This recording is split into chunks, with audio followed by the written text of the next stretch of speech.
একটা স্লাইড দেখতে পাচ্ছি।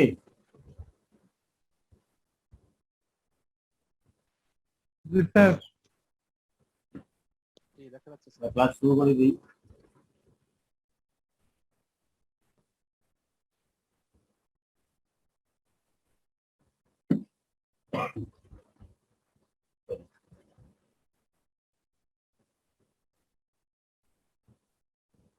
My dear friends, good evening to everyone. We have already complete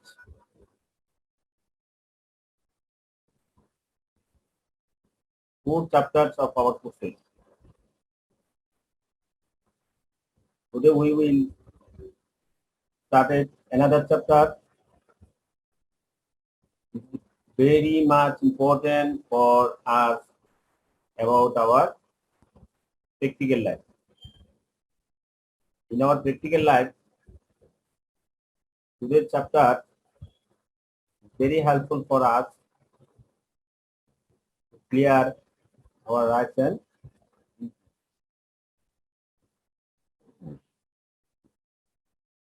the new chapter named Law of Employment. Law of Employment. We have completed Ethics and Business, chapter 1, chapter 2, Ethical Conflict, then Corporate Governance. Then we complete Alternative Legal Systems and the Law of Contract. 5 chapters we have already completed. Today chapter number 6, Law of Employment. তাহলে আমরা ethics কি জানলাম, ইথিক্সের পরে আমরা জানলাম ethics আমাদের ক্ষেত্রে কি রকম কনফ্লিক্ট করে আমাদের পার্সোনাল লাইফের ক্ষেত্রে, আমাদের পার্সোনাল ইন্টারেস্টের ক্ষেত্রে। দেন কর্পোরেট গভর্নেন্স। কর্পোরেট গভর্নেন্স কি, যে একটা জিনিস কিভাবে অর্গানাইজেশন, টোটাল অর্গানাইজেশন সিস্টেম কিভাবে এটা চলবে সে অনুযায়ী এটা হচ্ছে কর্পোরেট গভর্নেন্স। কর্পোরেট গভর্নেন্সের পরে আমরা দেখলাম আমাদের দেশের অল্টারনেটিভ লিগ্যাল সিস্টেম গুলা কি কি আছে। ইংলিশ লিগ্যাল সিস্টেম, ইংলিশ ল আমাদের দেশে আদার কান্ট্রিজ ল সেগুলো আলোচনা করলাম। Then we have discussed the law of contract. In every situation and in every day in our life we have faced a lot of contract. So lot of contract we discussed the complete. Then law of contract পরে আমাদের কি হচ্ছে, আমরা personal যে ল of employment, আমরা একজনের সাথে যখন আমরা নিয়োগ করব, চাকরির জন্য যিনি চাকরি দিবেন, চাকরি নিবেন, অথবা কোনো কন্ট্রাক্ট আমরা যখন নিব, অথবা কারোর সাথে যখন আমরা কোনো জব অ্যাসাইন করবো, সেই ক্ষেত্রে আমরা যে জিনিসগুলো আমাদের মানতে হবে সেটা হচ্ছে law of employment. Law of employment কি, আমরা ল অফ এমপ্লয়মেন্ট আমাদের এই কোর্সের জন্য আমরা মেইনলি ফলো করব Bangladesh labour act 2006। Bangladesh labour act 2006 আপনারা এই একটা অলমোস্ট ম্যাক্সিমাম কালেক্ট করছেন, আর যারা কালেক্ট করেন না তারা কালেক্ট করে নেবেন। এই লেবার অ্যাক্ট 2006 আপনার শুধু বিজনেস লেভেলতে জিই 05 লাগবে না, আপনার নেক্সট কোর্সে অপারেশন লেভেলে আরেকটা সাবজেক্ট আছে, সেখানেও আপনার এই সাবজেক্টটা, এই চ্যাপ্টার আছে ল অফ এমপ্লয়মেন্ট। আমাদের এখানে ওয়েটিং হচ্ছে 10%, কিন্তু নেক্সট আপনাদের যে লেভেল সেখানে আপনারা পাবেন 20% ওয়েটিং। অর্থাৎ লেবার অ্যাক্ট যদি আপনি এখন পড়ে নেন, নেক্সট লেভেলের জন্য, নেক্সট সাবজেক্টের জন্য আপনার 20% ওয়েটেজ, অর্থাৎ 20 মার্কসের জন্য পড়া হয়ে যাবে। এটা যদি আপনারা ভালো করে পড়েন তাহলে আপনাদের শুধু এখানে না, আমি মনে করি এটা মার্কস 30, আপনি 30 মার্ক হিসাব করে আপনি আপনার ল অফ এমপ্লয়মেন্ট চ্যাপ্টারটা পড়বেন। শুধু এই চ্যাপ্টার নয়, আমাদের ইথিক্সের যেই আইনগুলো আছে যেমন কন্ট্রাক্ট অ্যাক্ট, এটা আপনার পরবর্তী লেভেলের জন্য কাজে লাগবে। আমরা নেক্সট চ্যাপ্টার এবং লাস্ট চ্যাপ্টার যেটা আমরা পড়বো কোম্পানি ফাইন্যান্স, কোম্পানি অ্যাক্ট, সেটা আমার কাজে লাগবে। সুতরাং আমরা আমাদের বিজনেস লেভেলের এই ইথিক্স G05 কোর্সটা যদি ভালো করে পড়েন, আপনার পরবর্তী ক্লাসের জন্য কিন্তু আপনার অনেক কিছু শিখতে হবে। সুতরাং খুব সিরিয়াসলি ভাবে আপনারা অনেক সময় ব্যয় করে আপনার এই কোর্সটা কমপ্লিট করেন, কোর্সটা পড়েন, ভালো হবে।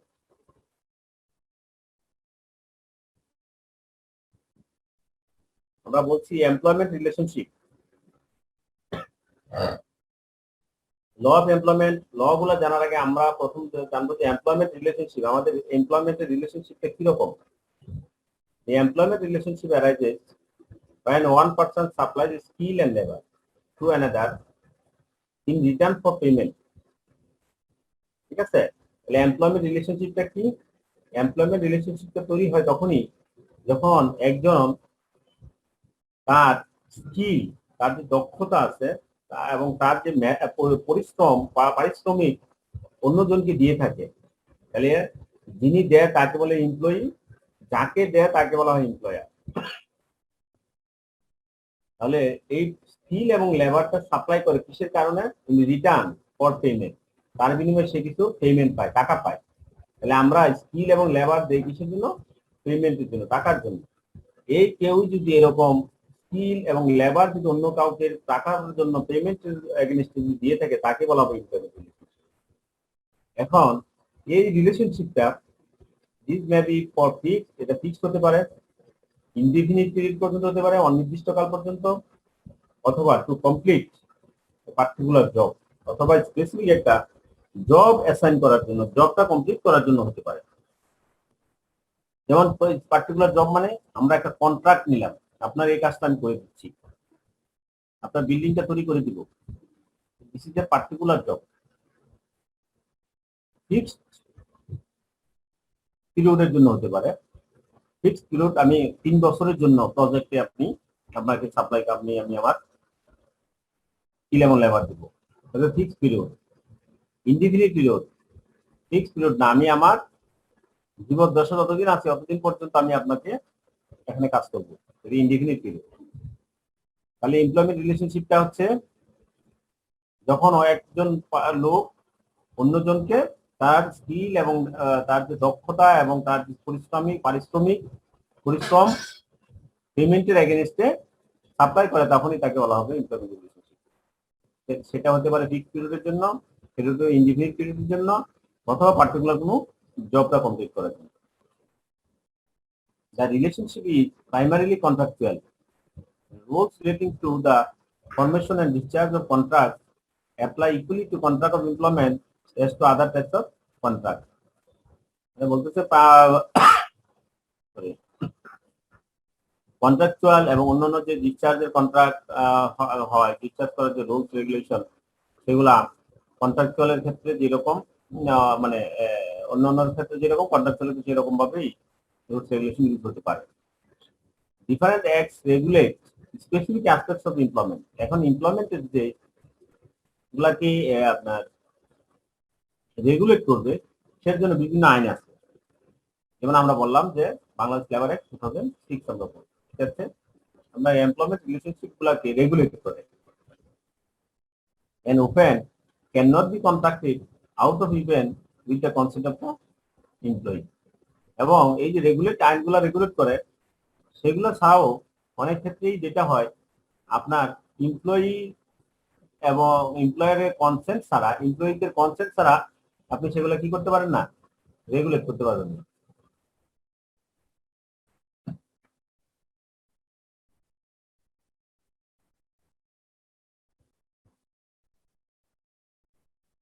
এমপ্লয়ি এবং কন্ট্রাক্টর, তাহলে আমরা এখানে একটু আগে যেটা বললাম, তাহলে এমপ্লয়মেন্ট রিলেশনশিপের ক্ষেত্রে আমরা দুটা জিনিস পাবো, এমপ্লয়ি, কন্ট্রাক্টর।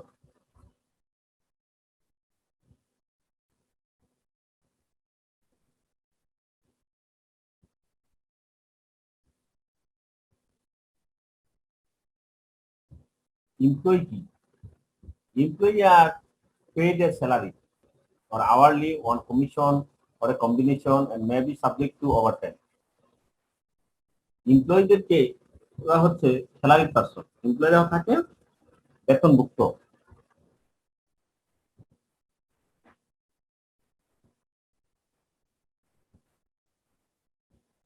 অথবা তাদেরকে আওয়ারলি পেড করা হয়, তাদেরকে কমিশন দেওয়া হয়ে থাকে।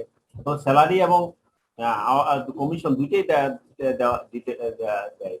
এরকম যারা আছে সবাইকে কি বলা হয়? এমপ্লয়ি বলা হয়।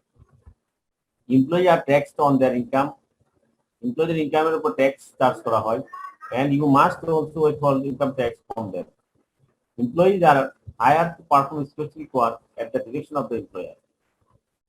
এমপ্লয়ীদের হায়ার করা হয় to perform specific work at the direction of the employee.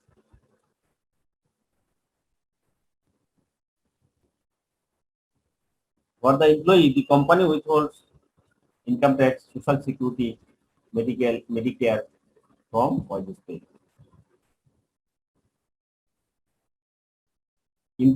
Independent contractors are typically given a job or project to work on without being completely controlled on when and how to do it by the company. Independent contractors কারা?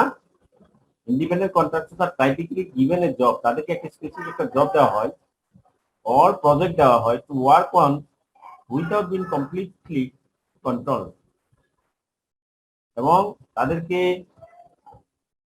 Company যিনি job দেয় তার কন্ট্রোলে থাকে না, কন্ট্রাক্টরের কন্ট্রোলে চলে যায়। Without being completely control one when and how to do it by the company, কখন কিভাবে করবে সেটা কোম্পানির কন্ট্রোলে থাকে না। কোম্পানি কি করবে? স্পেসিফিক একটা সময় দিয়ে দিবে, সেই সময়ের ভিতরে কাজটা করবে, স্পেসিফিক স্পেশালাইজেশন দিয়ে দিবে, স্পেসিফিকেশন দিয়ে দিবে, সেই অনুযায়ী করবে। Independent contractor is not subject to withholding. Independent contractor যারা আছে তাদের ক্ষেত্রে উইথহোল্ডিং যে ট্যাক্স, সার্ভিস ইনকাম ট্যাক্স, হ্যাঁ, এগুলো লাগে না। In addition to compensation, independent contractors have more autonomy in the work they perform. Independent contractor তারা স্বাধীনভাবে কাজ করতে পারে। For the independent contractor, the company does not withhold tax. Employment and labor law also do not apply to independent contractors. Independent contractors ক্ষেত্রে আমরা যে employment এবং labour লর কথা বলতেছি, এবার 2006 এগুলা তাদের ক্ষেত্রে অ্যাপ্লাই করা হয় না।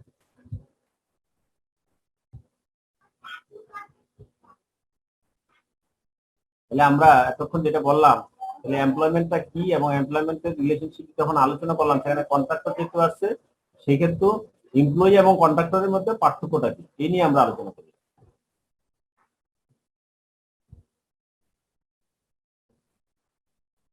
কথা ক্লিয়ার শোনা যাচ্ছে? জি স্যার, ক্লিয়ার শোনা যাচ্ছে।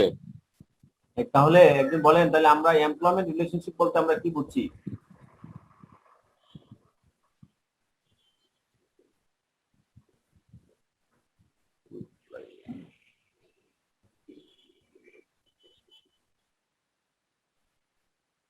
আমরা এমপ্লয়মেন্ট বলতে কি বুঝি? এমপ্লয়মেন্টের যে সম্পর্ক বা এমপ্লয়মেন্ট বলতে আমরা কি বুঝি?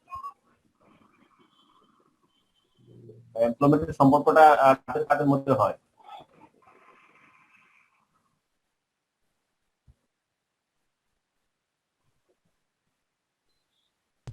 স্যার, এমপ্লয়ের সম্পর্ক এমপ্লয়ার এবং লেবারদের মধ্যে। হ্যাঁ,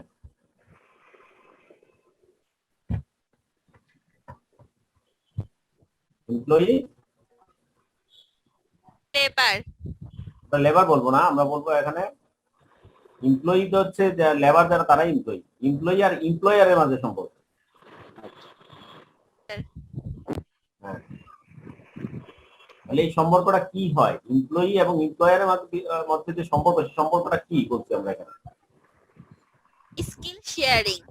হ্যাঁ, skill, not only skill sharing, skills এখানে সাপ্লাই করে, স্কিল এবং লেবার কি করে? সাপ্লাই করে। স্কিল এন্ড লেবার, আপনার দক্ষতা সাপ্লাই করলে হবে না, দক্ষতা আমি আপনার জ্ঞান দিয়ে দিলেন তা না, আপনার জ্ঞানের সাথে সাথে ওই সময়টা ওখানে দিতে হয়। স্কিল এন্ড লেবার, কিসের জন্য স্কিল এন্ড লেবার দিবেন? এমপ্লয়ি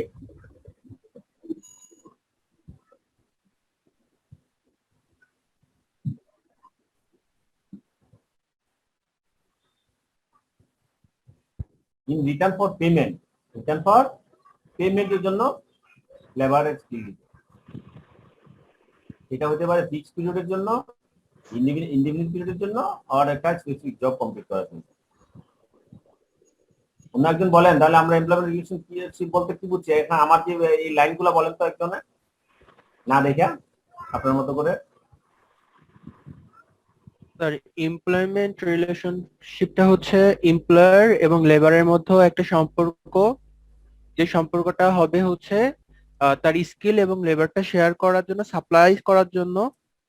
কিসের জন্য? ইন রিটার্ন ফর পেমেন্ট, মানে পেমেন্টের বিনিময়ে যে পেমেন্ট পাবে এই উদ্দেশ্যে এমপ্লয়ার এবং লেবারের মধ্যে একটা সম্পর্ক স্থাপন করা।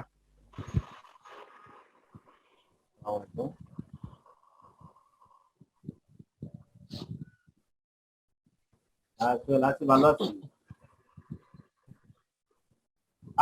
আজকে আমি একটা মিটিং এ আছি। জরুরি হলে বলো, নাহলে 1-2 ঘন্টা পরে কথা বলবো। আচ্ছা, তো ঠিক আছে। তাহলে এখন আমরা তো রিটার্ন পেমেন্ট হবে, তাহলে সেই এমপ্লয়মেন্টের রিলেশনশিপটা কতদিনে হতে পারে?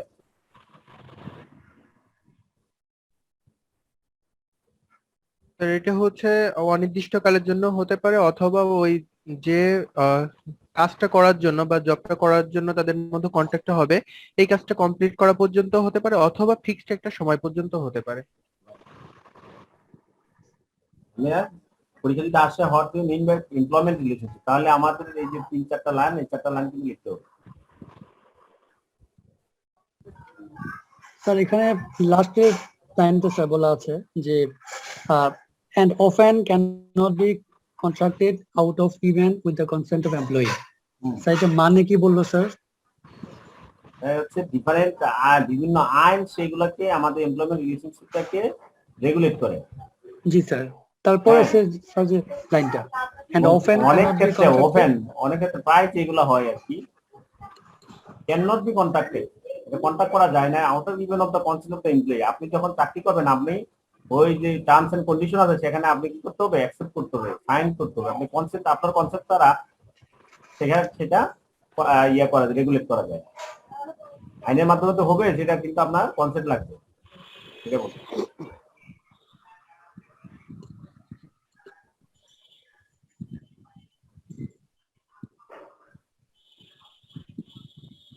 ক্লিয়ার? একদিন বলেন তাহলে এমপ্লয়ি এবং কন্ট্রাক্টরের মধ্যে পার্থক্য কি? এমপ্লয়ি এন্ড কন্ট্রাক্টর, এমপ্লয়ি বলতে কি বুঝি, কন্ট্রাক্টর বলতে কি বুঝি? আপনি আপনার ভাষা বলতে পারেন, এখান থেকে কথা অনুযায়ী বলতে পারেন।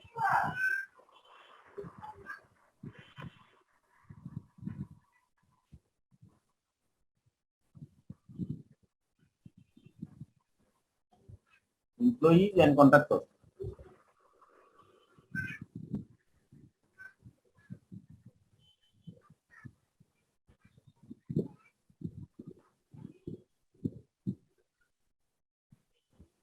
বলতে পারবো না এমপ্লয়ি কন্ট্রাক্টরের মধ্যে পার্থক্যটা। স্যার স্যার একটা প্রতিষ্ঠানে এমপ্লয়ি নিয়োগ দেওয়া হয় একটা লম্বা সময়ের জন্য, কিন্তু একটা কন্ট্রাক্টর একটা নির্দিষ্ট কাজের জন্য নিয়োগ দেওয়া হয়। পরে মানে ওই সময়টুকুর জন্য কন্ট্রাক্টরকে নিয়োগ দেওয়া হয়। হ্যাঁ, তারপর আরো বলেন। লম্বা সময়টা সেটা বলবো না, এমপ্লয়িটা হচ্ছে মেইনলি যে পার্থক্যটা, এটা স্যালারি পারসন, ওরা স্যালারি পারসন না। Employee salary person, contractor salary person না। এমপ্লয়ি থেকে ইনকাম ট্যাক্স কাটে রাখা হয়, উইথহোল্ড করা হয়। কন্ট্রাক্টর থেকে ইনকাম ট্যাক্স কেটে রাখা হয়। উইথহোল্ড করার বিধান নাই। এমপ্লয়িদের ক্ষেত্রে social security, medical care, others facility যেগুলো দেওয়া হয়, সেই ফ্যাসিলিটি গুলো কিন্তু তার কাছ থেকে উইথহোল্ড ট্যাক্স মানে একটা ট্যাক্স কাটিয়ে রাখা হয় এবং তাদের ক্ষেত্রে ওই সব বেনিফিট গুলো দেওয়া হয়, কিন্তু কন্ট্রাক্টরের ক্ষেত্রে এরকম কোনো সুযোগ নাই। এমপ্লয়িরা স্বাধীনভাবে কাজ করতে পারে, ইন্ডিপেন্ডেন্টলি কাজ করতে পারে না। হ্যাঁ, আপনার এমপ্লয়ার তাদেরকে কন্ট্রোল করে, এমপ্লয়ার তাদের এমপ্লয়ীদেরকে কন্ট্রোল করে, কিন্তু কন্ট্রাক্টররা তাদের স্বাধীনভাবে কাজ করতে পারে। এই মোটামুটি আপনি দুইজনের পার্থক্য বলতে পারেন।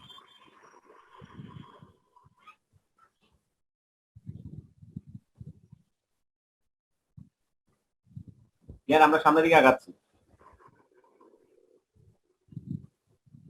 তারপর আরেকটা আপনার পার্থক্য বলতে পারেন যে এমপ্লয়মেন্টের লেবার ল এমপ্লয়ীদের ক্ষেত্রে অ্যাপ্লিকেবল, কিন্তু কন্ট্রাক্টরের ক্ষেত্রে এগুলা অ্যাপ্লিকেবল না।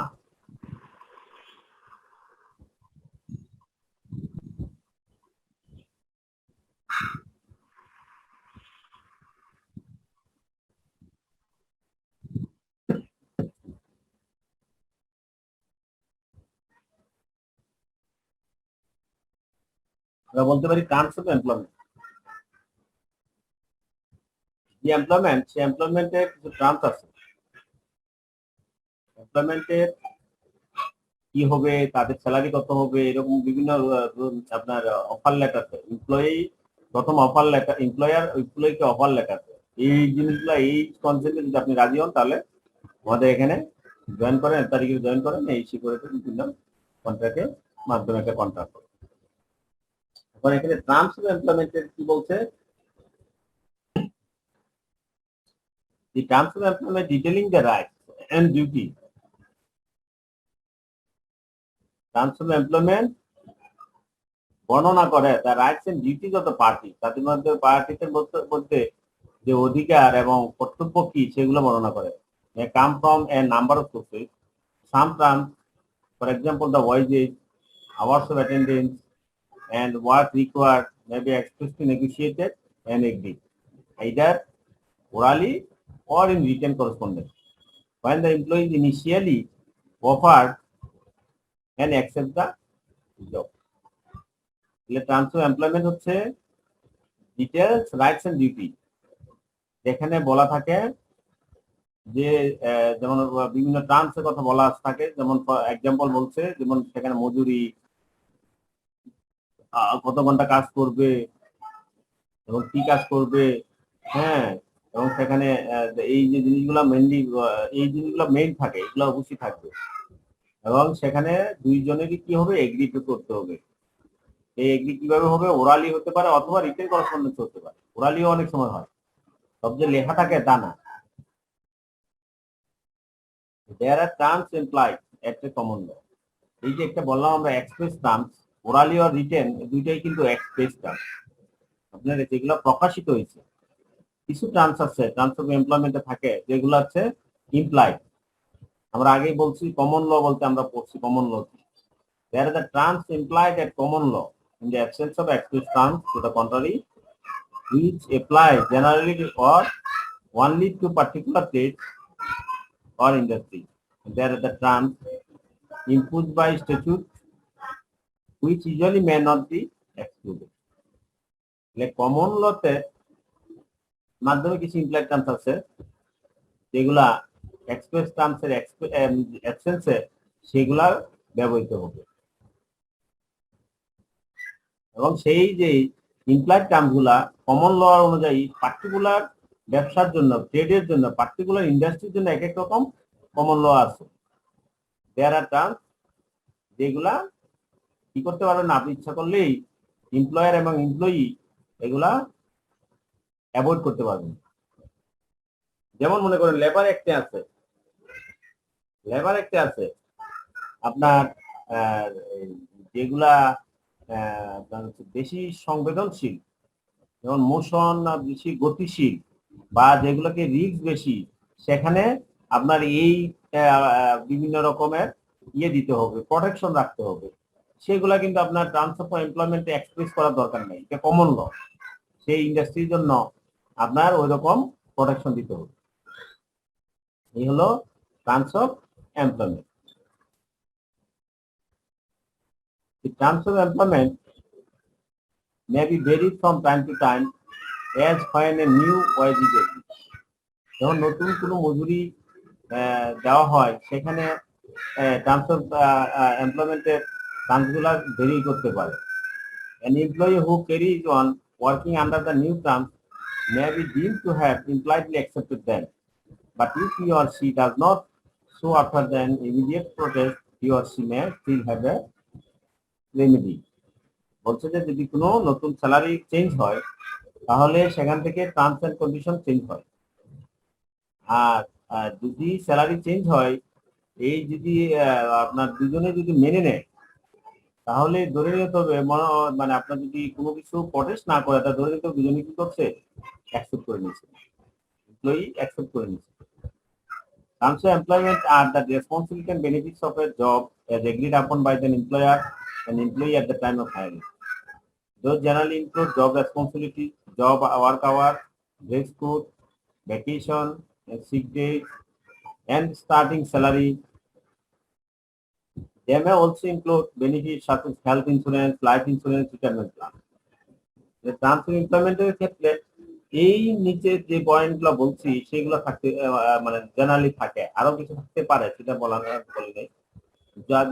জব রেসপন্সিবিলিটি কি, ওয়ার্ক আওয়ার কত হবে, ড্রেস কোড কি, ভ্যাকেশন কি, সিক ডে কয়দিন হবে, স্টার্টিং স্যালারি কত, হ্যাঁ, হেলথ ইন্স্যুরেন্স আছে কিনা, লাইফ ইন্স্যুরেন্স আছে কিনা, রিটায়ারমেন্ট কোনো প্ল্যান আছে কিনা, সব কিছু টার্মস অফ এমপ্লয়মেন্টে উল্লেখ করা থাকে। আমরা যারা জব করছেন বা করতেছেন তারা কিন্তু এগুলো সম্পর্কে অকিবহাল আছেন। আপনাদেরকে যখন অফার লেটার দেয়, হ্যাঁ, চাকরি যখন জব লেটার দেয় তখন সেখানে আপনি এইগুলো লেখা থাকে এবং সেগুলো আমরা এগ্রিড করে সেগুলো আবার কন্ট্রাক্টে আমরা জমা দিই। যখন জমা দিই তখন এটা কন্ট্রাক্ট।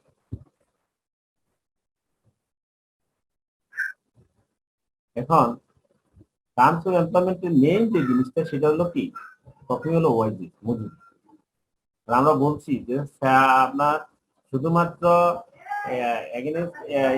পেমেন্টের জন্যই শুধুমাত্র কি করা হয়, লেবার এবং স্কিল এবং লেবারটা কি করা হয়, সাপ্লাই করা হয়।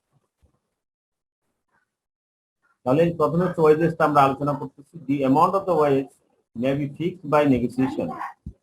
ওয়েজটা ওয়েজেস কত হবে সেটা নেগোসিয়েশন মাধ্যমে ফিক্স হতে পারে, বা ডিপেন্ড আপন কালেকটিভ এগ্রিমেন্ট, হ্যাঁ, অথবা কালেকটিভ এগ্রিমেন্ট সেখানের মাধ্যমে এটা নির্ভর করে, or be implied from customer practice or seen from a combination of this. অথবা এই ক্ষেত্রে কি থাকে, অনেক সময় এটা ইমপ্লাইডও থাকতে পারে। ভেরি এক্সেপশনালি, মানে সাধারণত যেগুলো এক্সেপশনাল হয়ে থাকে, in the absence of agreement, এগ্রিমেন্টে যদি বলা না থাকে তার অ্যাবসেন্সে it will be implied that reasonable wage will be paid. যদি এটা হচ্ছে যদি আপনার ইয়ে না থাকে, ওয়েজেস কত হবে, মজুরি কত হবে সেটা বলা না থাকলে সেটা আপনার কি হতে হবে, একটা যৌক্তিক মজুরিটাকে প্রয়োগ করতে হবে।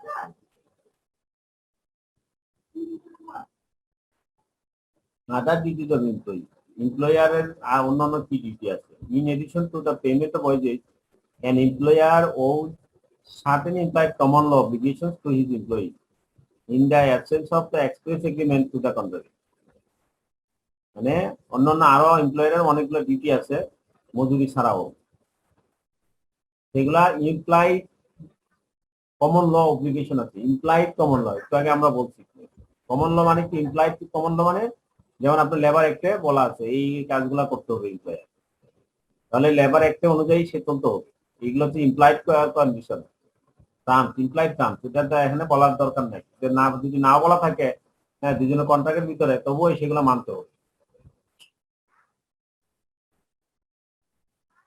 Employer with a duty both as an implied terms in the contract and under the tort of negligence. আমরা tort of negligence কি আমরা পড়ছি, এই tort of negligence এর আন্ডারে, লেবার অ্যাক্টের আন্ডারে অথবা অন্যান্য যে সব অ্যাক্ট আছে সেই অ্যাক্টগুলার আন্ডারগুলা এমপ্লয়ার মানতে হবে।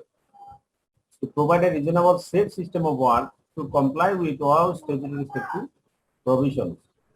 এমপ্লয়ার এমপ্লয়িকে একটা সেফটি সিস্টেমের কাজ করার সিস্টেম দিতে হবে এবং সেই স্ট্যাচুটরি যে সেফটি প্রভিশন আছে সেগুলা তার মানতে হবে। যেমন এখনকার যে সেফটি প্রভিশন, আপনি ফ্যাক্টরি চালাবেন, ফ্যাক্টরিতে আপনার ইয়ে থাকতে হবে, নিরাপদ দূরত্ব বজায় রাখতে হবে, আপনার ডিসইনফেকশনের ইয়ে থাকতে হবে, মেশিন থাকতে হবে, মাস্ক নিশ্চিত করতে হবে, এরকম যেগুলো সেফটি প্রভিশন স্ট্যাচুটরি সেগুলো মানতে হবে। Failure to do so may lead to criminal liability, যদি কেউ যদি সেগুলো ফেল করে তাহলে তাকে criminal liability and to civil liability, এখন অনেক সময় ক্রিমিনাল লাইবিলিটি ক্রিমিনাল লাইবিলিটি পড়বে, ইভেন সিভিল লাইবিলিটিতে পড়বে। If an employee is thereby injured, employee যদি কোনো কারণবশত ইনজুর্ড হয়, এমপ্লয়ার যদি এখানে যে বিভিন্ন ল এবং প্রভিশন দেওয়া আছে প্রভিশন সেগুলো যদি না মানে, তাহলে এমপ্লয়ার কি হবে, ক্রিমিনাল লাইবিলিটি পড়বে এন্ড টু সিভিল লাইবিলিটি, এবং সিভিল লাইবিলিটি এবং দুইটাতেই সে পড়বে।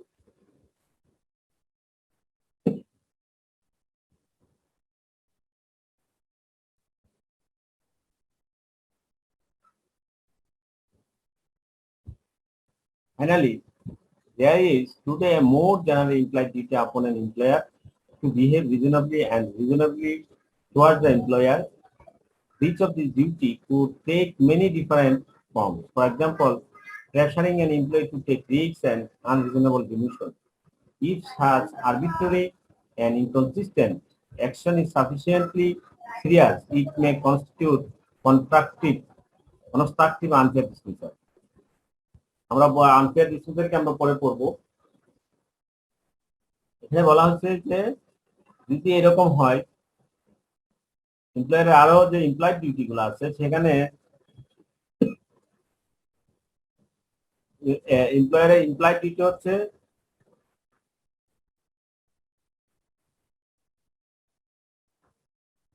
তার মানে এখানে বলা হচ্ছে যে আমরা যে উপরে যে এমপ্লয়েড ডিউটি গুলো বললাম, সেই এক্সপ্রেস আমরা কন্ট্রাকচুয়াল টার্মস বলছি, সেই টার্মস গুলা মেইনলি আপনার যে সমস্যা হয় সেটা হচ্ছে ইমপ্লয়েড ডিউটি নিয়ে। তাহলে ইমপ্লয়েড ডিউটি গুলো জেনারেলি মেইনলি আপনার যথাযথভাবে পালন করতে হবে, রেসপন্সিবল হতে হবে এমপ্লয়ের প্রতি, এমপ্লয়ার, এটা হচ্ছে তার মেইন ইমপ্লয়েড ডিউটি। এখন যদি সেই ডিউটিটা সে ব্রিজ করে তাহলে, যেমন ফর এক্সাম্পল বলছে, আমরা দেখবো যে আমাদের ক্ষেত্রে আপনার প্রেশার দেয় এমপ্লয়ের উপর, এমপ্লয়ার শুধু প্রেশার ক্রিয়েট করে, আনরিজনেবল প্রেশার ক্রিয়েট করে। আপনাকে বলছে তো 50,000 মানে আপনি গত বছর 5 কোটি টাকা প্রফিট করছেন, আপনাকে এবার বলছে তো আপনাকে 20 কোটি টাকা প্রফিট করতে হবে। তাহলে কিন্তু প্রফিট করার কোনো 20 কোটি টাকা প্রফিট করার কোনো আপনার কাছে কোনো সিস্টেম নাই, কিন্তু তারপরে আপনাকে বলছে 20 কোটি প্রফিট করতে হবে, না করলে আপনাকে কি করবো, ডিমিশন করে দিব, আর চাকরি আপনাকে ছেড়ে দিতে হবে, চাকরি করে দেবো। এরকম যদি আনরিজনেবল প্রেশার ক্রিয়েট করে তাহলে এমপ্লয়ার এটা আপনার কি করবে, এমপ্লয়েড ডিউটি তার ব্রিজ করবে। ব্রিজ করার জন্য তার বিরুদ্ধে if such arbitrary and inconsistent action is sufficiently serious, যদি কেউ যদি এরকম সাফিসিয়েন্টলি সিরিয়াসলি কোনো অ্যাকশন নিয়ে থাকে, যেমন একটা ডিমোশন দিল বা স্যালারি 5,000 10,000 কমা দিল, এটার জন্য এমপ্লয়ের বিরুদ্ধে খুব বেশি করবে এরকম না, কিন্তু তার চাকরিটা ডিসমিস করে দিল, এরকম একটা আন্দাজের উপর একটা টার্গেট দিয়ে আপনার টার্গেট ফিল আপ করতে পারেন, চাকরি ডিসমিস করে দিল। এরকম সাফিসিয়েন্টলি যদি সিরিয়াস কোনো কাজ অ্যাকশন নিয়ে থাকে তাহলে এটাকে আনফেয়ার ডিসমিসাল হিসাবে সেটা গণ্য হবে। ঠিক এতক্ষণ আমরা বললাম যে এমপ্লয়ারের এমপ্লয়েড ডিউটি গুলা, ঠিক এমপ্লয়িরও কিছু এমপ্লয়েড ডিউটি আছে। এমপ্লয়ারের যেমন ডিউটি আছে, এমপ্লয়িরও ডিউটি আছে, এমপ্লয়েড ডিউটি। এমপ্লয়েড গুলাই কিন্তু মেজর। এক্সপ্রেস ডিউটি যেগুলোকে আপনাকে বলে দিছে, যেগুলো আপনার কন্ট্রাক্টে লিখিত আছে, সেগুলো তো আপনি পালন করবেন, এটা তো কোনো সমস্যা নাই। আপনার এমপ্লয়েড ডিউটি পালন করতে হলে আপনার রুলস রেগুলেশন জানতে হবে, আপনার অ্যাক্ট জানতে হবে। তাহলে এমপ্লয়েড ডিউটি অফ এমপ্লয়ি কি? In performing the duties of the employment contract, employees may need to also abide by the following implied duties. তাহলে এমপ্লয়ির ক্ষেত্রে নিচের ইমপ্লয়েড ডিউটি গুলো মানতে হবে, যেমন to do work that is outside the defined parameters of the employment contract. Employment কন্ট্রাক্টের যে parameter নির্দিষ্ট করে দেওয়া আছে, সেই প্যারামিটারের বাইরে পর্যন্ত আপনার কি করতে হবে, কাজ করতে হবে, এটাই আপনার employed. The duty not to disclose any confidential information that has come from the employment relationship. Employment relationship এর জন্য যে কনফিডেন্সিয়াল ইনফরমেশন পাইলেন সেগুলো ডিসক্লোজ করা যাবে না। এগুলো আমরা আগেও আমরা পড়ছি, অন্য চ্যাপ্টারে আমরা পড়ছি। হ্যাঁ, কনফিডেন্সিয়ালিটি এগুলো ডিসক্লোজ করা যাবে না। Duty of fidelity and good faith. Duty of fidelity and good faith, আপনার জানা মতে এবং আপনার বিশ্বস্ততা সহিত, বিশ্বস্ততা এবং ভালো মনে করে আপনার ডিউটি পালন করতে হবে। which ensure that the employee only conducts himself or herself in a way that is consistent with the employment contract. যেগুলো এমপ্লয়মেন্ট কন্ট্রাক্টের সাথে যথাযথ বা এমপ্লয়মেন্ট কন্ট্রাক্টের সাথে আপনার সম্পর্কযুক্ত সেই রকম ওয়েতেই আপনি আপনার কাজগুলো কন্ডাক্টগুলো করবেন। এটা হচ্ছে ইমপ্লয়েড ডিউটি অফ এমপ্লয়ি। আরো duty, the duty to use skill and care in performing the various duty. আপনার বিভিন্ন যে দায়িত্বগুলো আছে সেই দায়িত্বগুলো পালন করার সময়, কর্তব্যগুলো পালন করার সময় আপনি স্কিল এবং কেয়ারে কাজ করতে হবে। আপনার যা মেধা আছে সেই দক্ষতা এখানে কাজে লাগাতে হবে এবং এটা খুব যত্ন সহকারে করতে হবে। The duty to follow all instruction of the employer that are reasonable and lawful. Employer আপনাকে যত ইনস্ট্রাকশন দিবে, যা যা ইনস্ট্রাকশন দিবে সব ইনস্ট্রাকশন আপনার পালন করতে হবে যেগুলা যৌক্তিক এবং আইনসম্মত। যেসব ইনস্ট্রাকশন যৌক্তিক এবং আইনসম্মত সেই সকল ইনস্ট্রাকশন এমপ্লয়ার দিবে সবগুলো আপনার পালন করতে হবে। এটা হলো এমপ্লয়ার ডিউটি। আপনি বলতে পারবেন না আমাদের কন্ট্রাক্টে এটা লেখা ছিল না, আমার যে জব রেসপন্সিবিলিটি এগুলো লেখা ছিল না, এগুলো আমি করবো না, তা বলতে পারবেন না যদি সেগুলো রিজনেবল এবং লফুল হয়।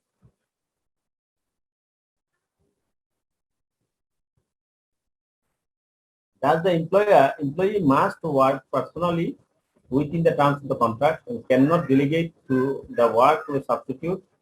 Reasonable care must be taken in the performance of the work. Such care and skill the employee professes to have must be exercised. All reasonable orders which are within the terms of the employment must be obeyed. Disobedience is only justified if the order is illegal. এই হলো আমাদের employed duty. আমরা এখানে বলছি terms of employment. Terms of এমপ্লয়মেন্টের পরে হচ্ছে terms গুলো তো লেখা আছে, এক্সপ্রেস টার্মস যেগুলা, সেখানে terms of employment express terms এর পরে যেগুলো আসবে সেগুলো হচ্ছে ইমপ্লয়েড। আর এই ইমপ্লয়েড টার্মসটাকে আমরা দুভাগে এখানে পড়ছি, একটা হচ্ছে এমপ্লয়ারের ক্ষেত্রে ইমপ্লয়েড টার্মস আর একটা হচ্ছে এমপ্লয়ির ইমপ্লয়েড টার্মস।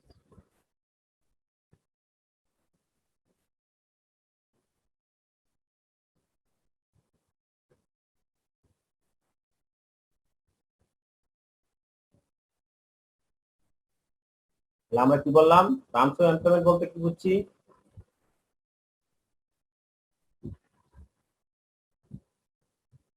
ক্লিয়ারলি বোঝা যাচ্ছে?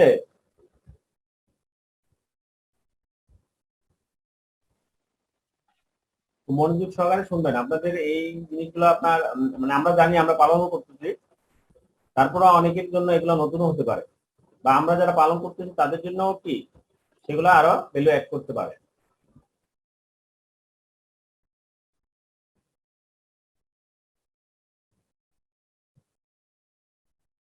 টার্মস অফ এমপ্লয়মেন্ট কি?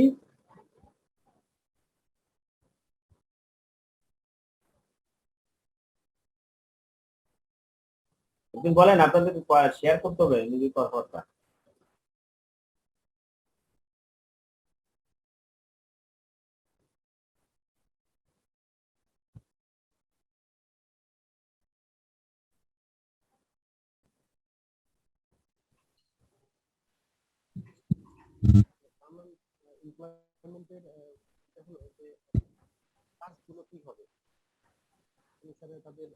কি শুনতে পারতেছেন?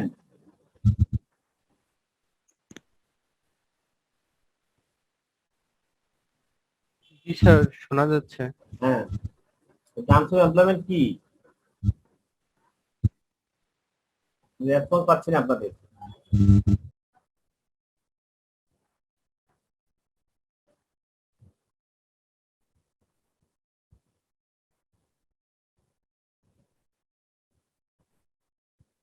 টার্মস অফ এমপ্লয়মেন্ট হচ্ছে বিস্তারিত আপনার অধিকার এবং আপনার কর্তব্য। বিস্তারিত অধিকার এবং কর্তব্য যেখানে যেখানে যারা পার্টি থাকে আর কি, পার্টি বলতে এমপ্লয়ার এমপ্লয়ি কন্ট্রাক্টর আর তিনি কন্ট্রাক্ট দিয়েছেন, এর ভিতরে যে রাইটস এবং ডিউটি গুলা যেগুলা, সেগুলার যে বিস্তারিত বর্ণনা থাকে সেগুলোকে বলা হচ্ছে টার্মস অ্যান্ড বিস্তারিত অধিকার এবং কর্তব্যের যে বর্ণনাগুলো থাকে সেগুলো হচ্ছে কি টার্মস অফ এমপ্লয়মেন্ট। যেমন কিছু টার্মস এর উদাহরণ যেমন হলো ওয়াজেস, মজুরি, কত ঘন্টা কাজ করবে, এগুলো ওরা এক্সপ্রেসলি নেগোশিয়েটেড এবং এগ্রিড হয়, সেগুলোকে আমরা টার্মস অফ এমপ্লয়মেন্ট বলছি। কিন্তু এই এক্সপ্রেস টার্মস এর অ্যাবসেন্সে কি থাকে, কিছু ইমপ্লয়েড টার্মস থাকে কমন ল মাধ্যমে, যেগুলা আমরা এক্সক্লুড করতে পারি না, যেগুলো আমরা বাদ দিতে পারি না।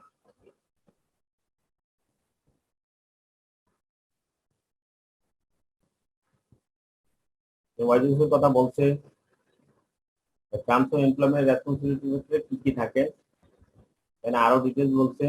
Job responsibility, working hour, day school, vacation, sick day, starting salary, কি বেনিফিট আছে, health insurance, life insurance, retirement plan, এই সব কিছুই টার্মস অফ এমপ্লয়মেন্ট আন্ডার।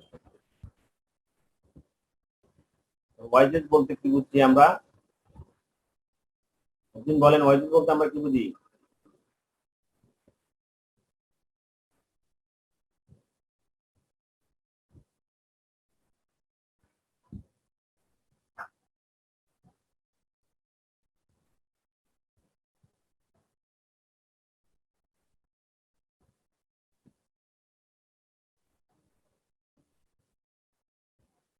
কথা বলতে হবে তো, না বললে তো আমি ক্লাস নিয়ে মজা পাবো না।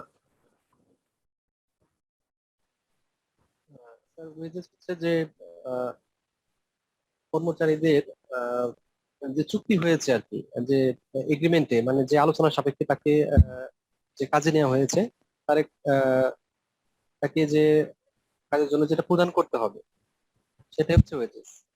প্রদান করতে হবে, যেটা তাদের মধ্যে নেগোসিয়েশনের মাধ্যমে হয়ে থাকে, নেগোসিয়েশনের মাধ্যমে যেটা ঠিক হয়ে থাকে। যদি নেগোসিয়েশন না হয় তাহলে রিজনেবল ওয়েজ পে করতে হবে। Thank you.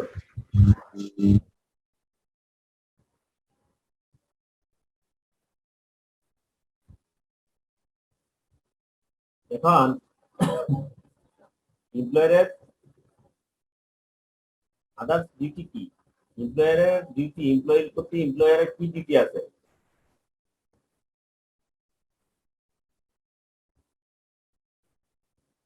Duty of employer, এমপ্লয়ারের duty কি? এমপ্লয়ার ডিউটি তো ওয়াইজেস পে করবে, তারপর আর কি কি ডিউটি আছে?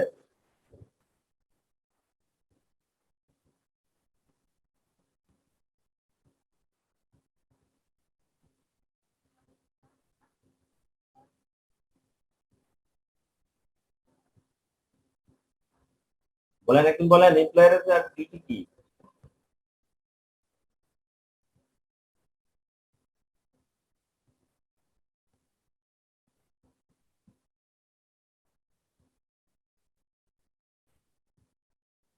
আপনি আপনার তো এখানে অনেকেই আছেন, আপনি জব করেন, আপনি আপনার নিজেরটা বলেন না, তাইলে তো হয়। স্যার যেমন হচ্ছে একজন এমপ্লয়ার শুধু স্যালারিটা দিলেই তো আর এমপ্লয়ারের কাজ শেষ নয়। এখানে দেখা যাচ্ছে আমাদের লাইফ রিস্ক থাকতে পারে, সেখানে সেফটি নিশ্চয়তা দিতে হবে। তারপরে এনভায়রনমেন্টটা যাতে আহ, আপনি ফ্রি ফ্রম পলিউশন মুক্ত থাকতে হবে, এটাও একজন এমপ্লয়ারের দায়িত্ব। তারপর এখানে একটা কথা আছে যে বলে safe system of work. Safe system of work, কাজের যে সিস্টেমটা সেটা সেফ নিরাপদ হতে হবে, এটা একটা মেইন দায়িত্ব। সেফটি প্রভিশন আরো আছে, সেফ সিস্টেম অফ ওয়ার্ক একটা, তারপর সেফটি প্রভিশন যতগুলো আছে, স্ট্যাটিউটরি যে রেগুলেটরি যে প্রভিশন গুলো আছে সেগুলা মানতে হবে।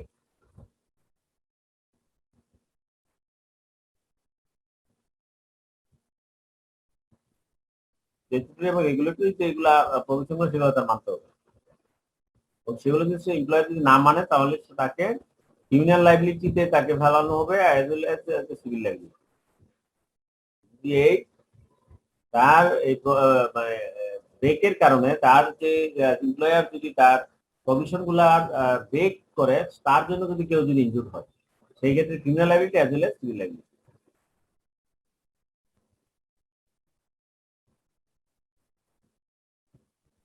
তাহলে এখানে ফাইনালি বলতেছে যে অনেকগুলা মোর জেনারেলি ইমপ্লয়েড ডিউটি হচ্ছে যে employer to behave reasonable and responsibly towards employee. এমপ্লয়ের প্রতি তার রিজনেবল এবং রেসপন্সিবল হতে হবে, রিজনেবল এবং রেসপন্সিবল হতে হবে। আপনাকে আনরিজনেবল ডিমিশন দিয়ে দিবে, আপনাকে আনরিজনেবল টার্গেট প্রেসার ক্রিয়েট করে, হ্যাঁ, সেটা করতে পারবে না।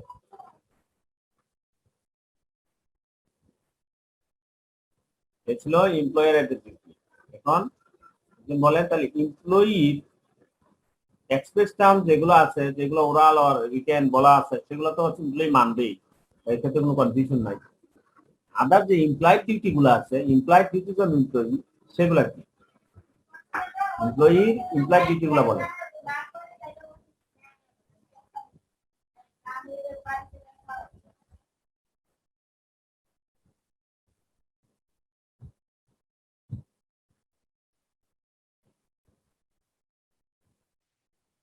যেমন কাজের কোনো গোপনীয়তা যদি থাকে সেটা কারোর কাছে পাবলিশ করা যাবে না, ডিসক্লোজ করা যাবে না, এবং বিশ্বস্ততা এবং আম, মানে সৎ থেকে কাজ করা, তারপর facility and good faith, facility and good faith, জি এটা আনসার মুখস্থ করো, ফেসিলিটি এন্ড গুড ফেথ।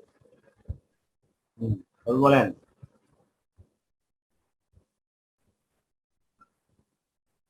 সবসময় কাজ করতে হবে, আপনাকে যে প্যারামিটার দেওয়া আছে নির্দিষ্ট প্যারামিটার তার বাইরে, তার চেয়ে বেশি কাজ করতে হবে, কম করা যাবে না।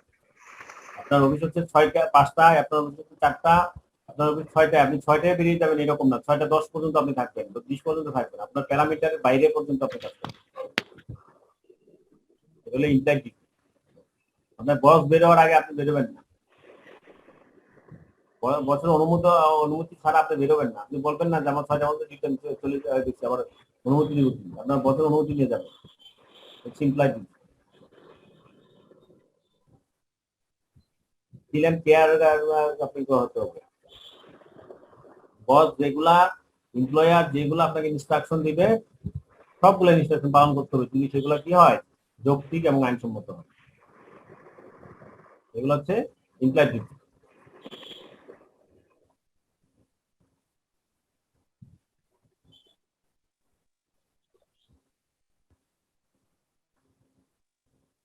আমার মনে হয় আপনারা ক্লিয়ার, আপনাদের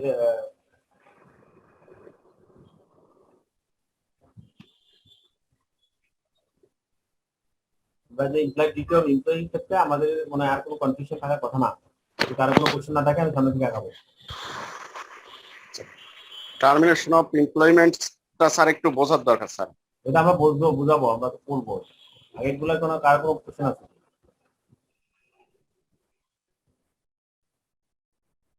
তখন পর্যন্ত যে আলাপ করলাম তার ভিতরে কারো কোনো কোশ্চেন থাকে বলেন।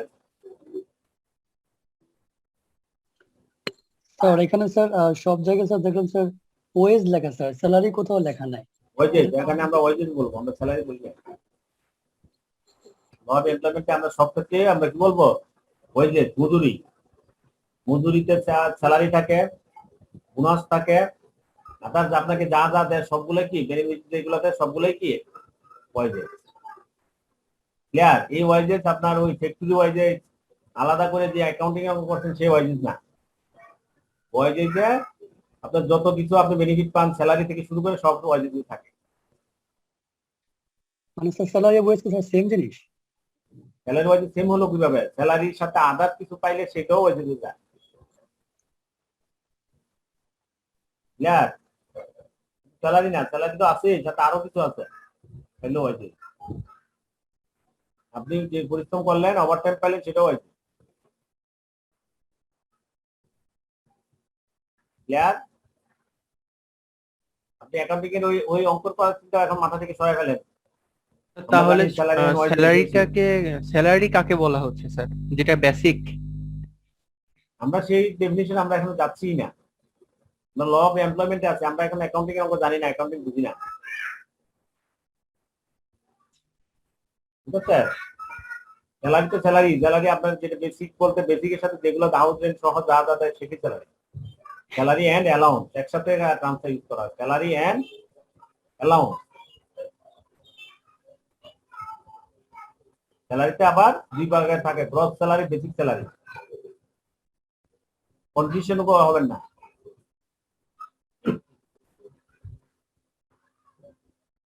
ক্লিয়ার? আমরা ল অফ এমপ্লয়মেন্টে আমরা বলবো এখানে ওয়েজেস নট স্যালারি। আর কারো কোনো কোশ্চেন আছে? তাহলে স্যার স্যালারি এবং ওয়েজেস একসাথে লেখা হয় কেন স্যার? স্যার যেটা লেখা হয় সেটা তো সেটার ওই পারপাস ওখানে লেখা হয়, এখানে না। আমরা এখানে এখানে ওই আমরা অ্যাকাউন্টিং এর অঙ্ক করতেছি না ল অফ এমপ্লয়মেন্টে। আমি আগেও বলছি আপনারা যেখানে যে টার্ম সেই টার্ম চুজ করতে হবে।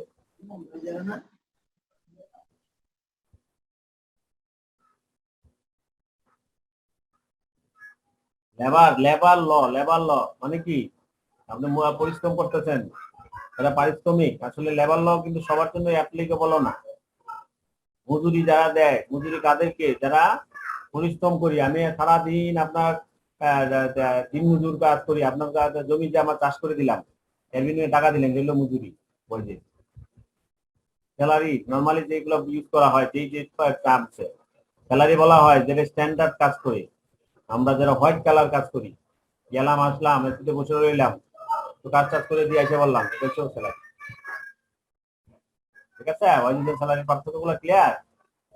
কিন্তু আমরা যে লেবার ল অফ এমপ্লয়মেন্ট যেগুলো বলবো, সেগুলো আমরা ওই ঘামের পরিশ্রমের ঘাম ফালাইয়া আমরা ইনকাম করছি, এটাই ধরে নিয়ে এই আইনগুলো তৈরি করা হয়েছে। এটা লেবারদের জন্য আইন। লেবারদের জন্য আইন।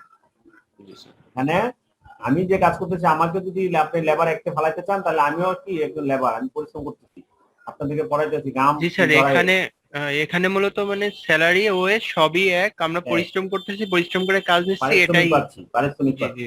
এটা হলো এখানকার ডেফিনিশন। এটা লেবার অ্যাক্টের ভিতরে। হ্যাঁ, এর বাইরে আপনারা অন্য কোনো চিন্তা করে এখানে ঢুকায় ওয়াইজেস লেবার এই সেই স্যালারি পার্থক্য করার দরকার নাই, চিন্তা করার দরকার নাই।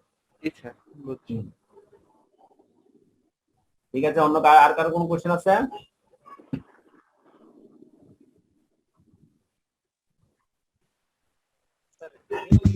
আর আর হচ্ছে অ্যালাউন্স এক ঠিক আছে আর অ্যালাউন্স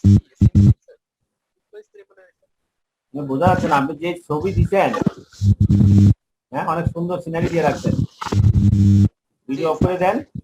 আর আপনার আওয়াজ হচ্ছে, বোঝা যাচ্ছে না কথা।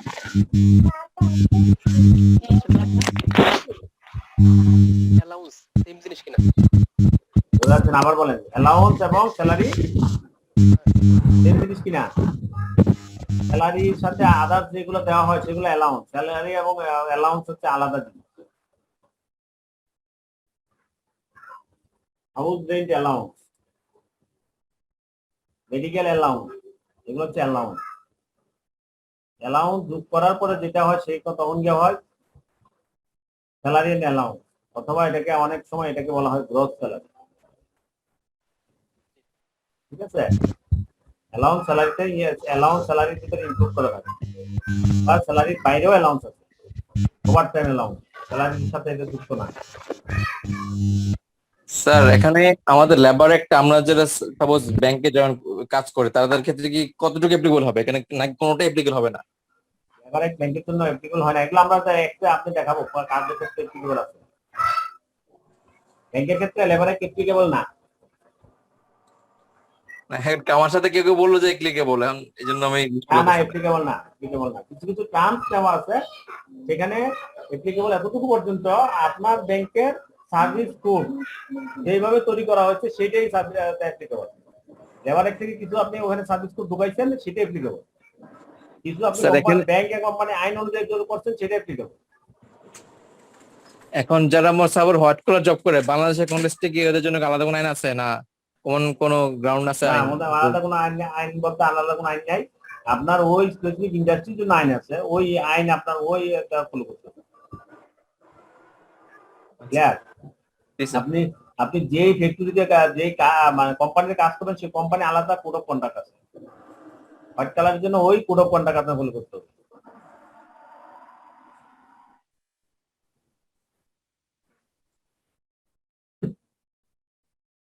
জি স্যার, নেক্সট স্লাইড স্যার। সামনে আগাচ্ছি, হ্যাঁ, আলোচনা করলে আমরা সামনে যেতে পারবো। মানে আমরা বলছি টার্মিনেশন অফ এমপ্লয়মেন্ট। এমপ্লয়মেন্ট ও রিলেশনশিপকে আমরা বলছি দুজনের ভিতরে যে সম্পর্ক, যেটা কন্ট্রাক্ট, সেটা হচ্ছে এমপ্লয়মেন্ট রিলেশনশিপ। সেই এমপ্লয়মেন্টটা টার্মিনেট করা যেতে পারে। There are different types of termination in employment relationship. Not at the initiative of the employer. Employer এর একার উদ্যোগেই যে টার্মিনেট হয় এরকম না। The employment relationship can be terminated in particular by the expiry of the fixed term contract. আপনার কন্ট্রাক্টটা যদি এরকম হয় একটা নির্দিষ্ট সময় পরে শেষ হয়ে যাবে, তাহলে অটোমেটিক্যালি ওই কন্ট্রাক্টের সময় শেষ হলেই এটা টার্মিনেশন অফ এমপ্লয়মেন্ট হয়ে যায়। যে ওয়ার্কার যদি ইচ্ছা করে সে রেজিগনেশন দেয়, যদি রিজাইন দেয়, তাহলে টার্মিনেশন হয়ে যায়। Or the completion of the task, অথবা সে যে আপনাকে যে কাজটা আপনাকে দিয়েছে সেই কাজটা যদি আপনি শেষ করেন, তাহলেও কি হয়ে যায়, টার্মিনেশন অফ এমপ্লয়মেন্ট হয়ে যায়। তাহলে টার্মিনেশন অফ এমপ্লয়মেন্ট হওয়ার জন্য বিভিন্ন ওয়ে আছে। একটা হচ্ছে এমপ্লয়ার আপনাকে টার্মিনেট করে দিতে পারে, আপনি নিজে ওয়ার্ক কাজ থেকে রিজাইন করতে পারেন, আপনি যে সময়ের জন্য আপনার কন্ট্রাক্ট করে নিয়েছিলেন সেই সময়টা শেষ হয়ে গেছে, আপনি যে কাজটা করতে চাইছেন যে আমি এই কাজটা করে দিব, স্পেসিফিক কাজটা আপনি কমপ্লিট করে দিচ্ছেন, তাহলে এই সব কারণে আপনার এমপ্লয়মেন্টটা টার্মিনেট হয়। কিন্তু আমরা আসলে টার্মিনেশনের জন্য লেবার অ্যাক্টে আমরা যে কাজগুলো করব বা আমরা যেগুলো আমাদের জানা দরকার, শেখা দরকার, সেটা হচ্ছে এমপ্লয়ার, আপনার মালিক আপনাকে যে টার্মিনেট করার যে কারণে টার্মিনেট করে সেগুলো আমরা জানা দরকার নর্মালি আর কি, আমরা ডিটেলস জন্য আমাদের জন্য। তাহলে there are the three main types, তিন প্রকারের of termination of employment at the initiative of the employer. যেমন একটা হচ্ছে discharge for incapacity.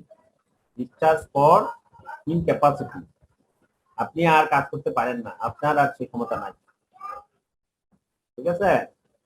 আপনি আগে কোম্পানির অনেকগুলা কাজ করতেন, কোম্পানির বিভিন্ন জায়গায় হাইটা বেড়ায়, এখান থেকে এখানে আপনি চিঠি বিলি করতেন, এখন আপনি সেটা পারেন না, কারণ আপনার পায়ে ব্যথা, আপনি এখন আর হাঁটতে পারেন না, তাহলে আপনাকে ডিসচার্জ করা হবে। ডিসচার্জ ফর ইনক্যাপাসিটি, আপনার ক্যাপাসিটি নাই। ডিসচার্জ ফর মিসকন্ডাক্ট, আপনি খারাপ আচরণ করছেন, তার জন্য আপনাকে ডিসমিসাল করা হবে। ডিসমিসাল ফর মিসকন্ডাক্টের জন্য আপনাকে ডিসমিসাল করা হবে। and replacement for redundancy, কোম্পানির লোক বেশি হয়ে গেছে, অনেক বেশি হয়ে গেছে, রিডান্ডেন্সি, এই বেশি হওয়ার জন্য আপনাকে কি করা হবে, টার্মিনেশন করা হবে। এটার নাম হলো রিট্রেন্সমেন্ট। তাহলে সবগুলো টার্মিনেশন, একটার নাম হলো ডিসচার্জ, একটার নাম হলো ডিসমিসাল, আর একটার নাম হলো রিট্রেন্সমেন্ট। তাহলে ডিসচার্জ করা হয় হচ্ছে ইনক্যাপাসিটির জন্য, ডিসমিসাল করা হয় মিসকন্ডাক্টের জন্য, রিট্রেন্সমেন্ট করা হয় রিডান্ডেন্সির জন্য। ক্লিয়ার?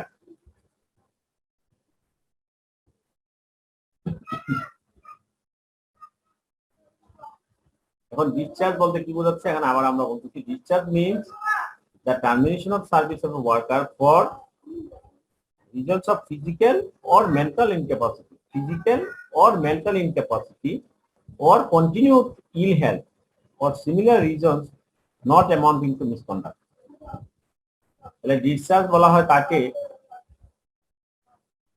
যে আপনার ফিজিক্যাল অথবা মেন্টাল ইনক্যাপাসিটির কারণে, অথবা আপনি সপ্তাহে 4 দিনই আপনি কি করেন, বা মাসের ভিতরে প্রায় প্রতি মাসে 1 সপ্তাহ করে আপনি অসুস্থ থাকেন, করতে পারেন না।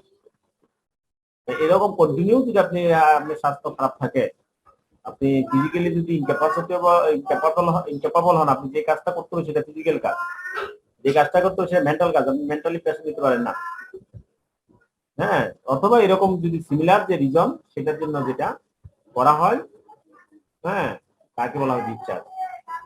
কিন্তু সেখানে মিসকন্ডাক্ট হবে না, আসবে না।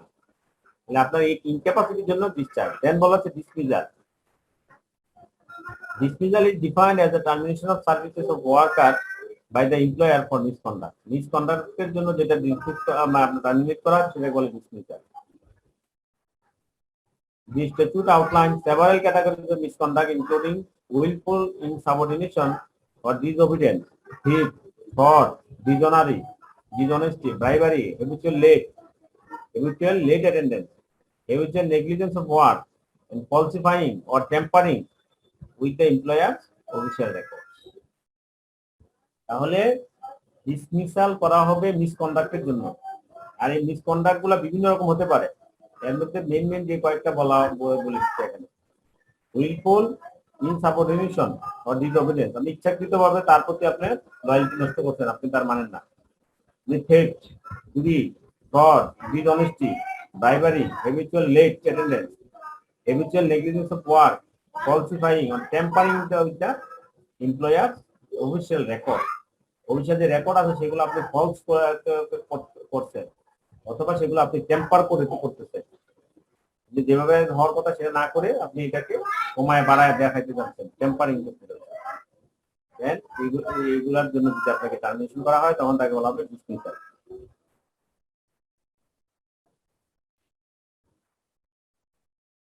এখন আমরা লেবার অ্যাক্টে চলে গেছি। According to section 212 of labour act 2006, a worker may be discharged from service for reasons of physical or mental incapacity or continuing health certified by a registered medical practitioner.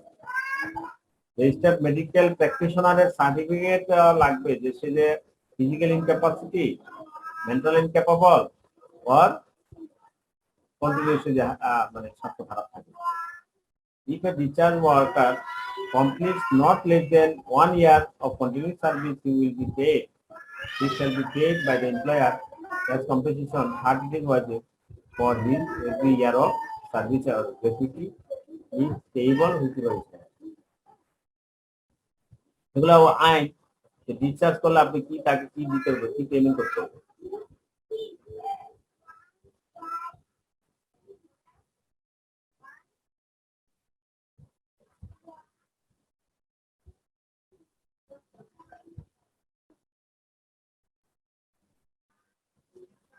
তাহলে আমরা টার্মিনেশন সময় কি করলাম, কি জানলাম?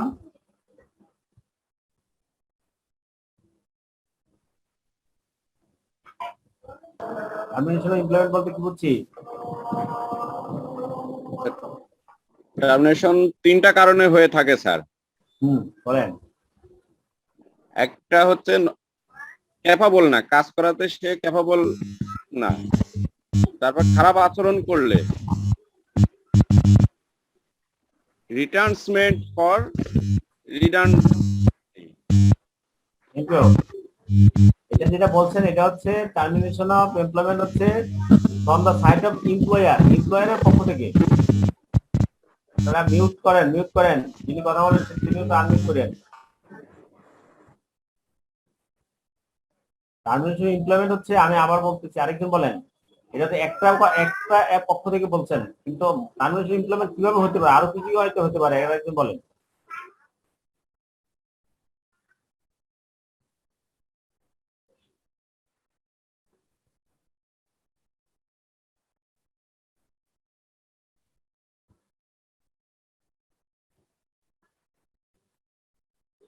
কেউ বলতে পারতেছেন না টার্মিনেশন এমপ্লয়মেন্ট লেখা আছে তো, আপনি এটা স্লাইড থেকে বলতে পারেন।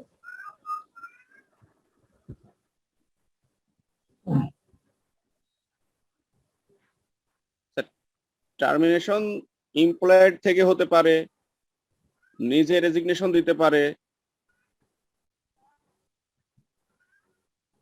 আরো বলছি যে টার্ম ফিক্সড টার্ম কন্ট্রাক্টের ক্ষেত্রে সেটা এক্সপায়ারি হইতে পারে। তারপর যে কাজ দিছে সেই কাজটা কমপ্লিশন হতে পারে। জি স্যার। নেক্সট বলেন তাহলে এমপ্লয়ারের সাইড থেকে টার্মিনেশন কয় প্রকার? 3 প্রকার। 3 প্রকার। কি কি? ইনক্যাপাসিটি,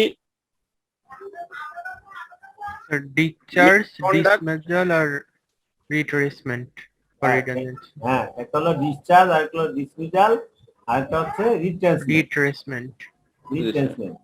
ডিসচার্জ করা হয় কিসের কারণে?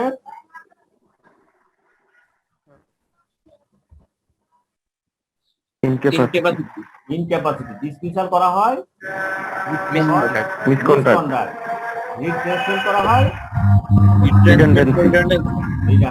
এই জিনিসের তিনটা এই ওয়ার্ডটার সাথে মনে থাকলে আপনি ডেফিনেটলি লিখতে পারবেন।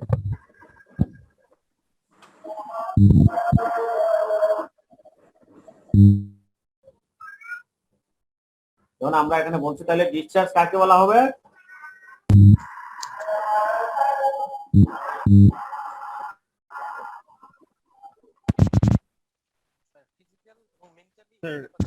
ডিসচার্জ তো করা হয় মূলত ইনক্যাপাসিটির কারণে। হ্যাঁ, কি ইনক্যাপাসিটি? কোন টাইপের ইনক্যাপাসিটি? ইল হেলথ, ফিজিক্যাল এবং মেন্টাল দুটোই স্যার। মেন্টাল, ফিজিক্যাল এবং মেন্টাল, সাথে আরো আছে কি আছে? Continuous ill health. যদি সবসময় খারাপ স্বাস্থ্য থাকে,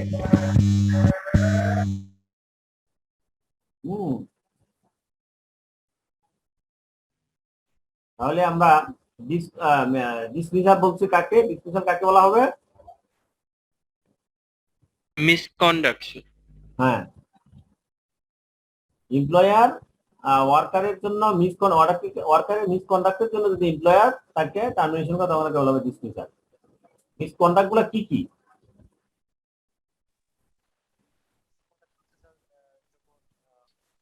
স্যার অবাধ্যতা করা, ডিসঅবিডিয়েন্স, চুরি করা, জাল করা, fraud, dishonesty or bribery or habitual late attendance, প্রতিনিয়ত দেরি করে আসতেছে, অথবা কাজের প্রতি অবহেলা দেখানো।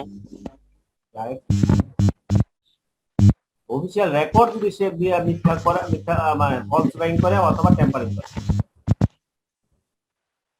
এইসব কারণে ডিসঅবিডিয়েন্স, এইসব কারণে আপনাকে ডিসচার্জ করা হবে। তার মানে আমরা এখানে পড়ার উদ্দেশ্য হচ্ছে পয়েন্টগুলো যেগুলো আছে সেগুলো কিন্তু আমরা আমাদের নিজেদের ক্ষেত্রে কিন্তু আমরা এগুলা খুব সতর্ক থাকতে হবে। আমরা উইলফুল আপনার ডিসঅবিডিয়েন্স হবো না, ইনসাবঅর্ডিনেশন করবো না, থেফট, ফ্রড, ডিসঅনেস্টি হবো না, ড্রাইভারি করবো না, হ্যাবিচুয়াল লেট।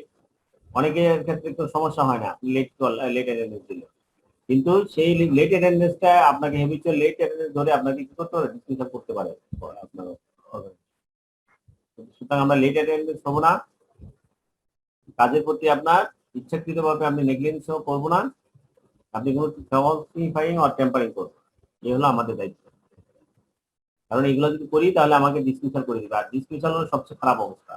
ডিসমিসাল হলে আপনি কিছুই পাবেন না, আপনি অন্য জায়গায় সেই সিমিলারিটি যে পজিশন আপনাকে যদি জানে তাহলে আপনার এই এক্সপিরিয়েন্সে আপনি অন্য জায়গায় কাজও করতে পারবেন। তাহলে ডিসমিসাল খুবই খারাপ জিনিস। আমরা সেই ডিসমিসাল থেকে যারা ব্যক্তি জীবনে সার্ভিস দিয়ে যতদিন করবো বা যাই করবো, আমরা এই কাজগুলো কখনই যেন না করি, আমরা যেন এগুলোতে খুব সতর্ক থাকি।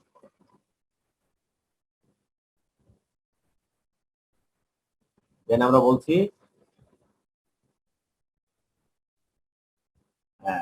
রিপ্লেসমেন্ট, আমরা পরে আসতেছি। তাহলে ডিসচার্জ হলে সে কিছু কি পাবে?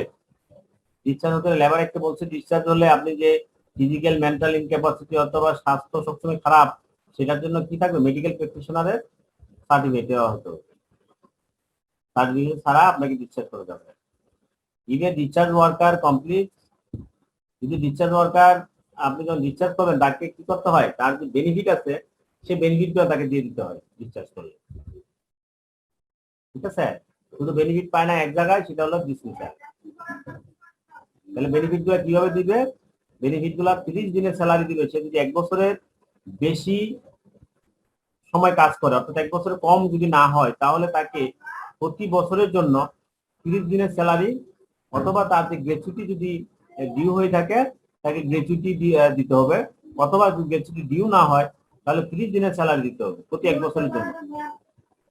এর ভিতরে যেটা হায়ার সেই অ্যামাউন্টটা তাকে দিতে হবে।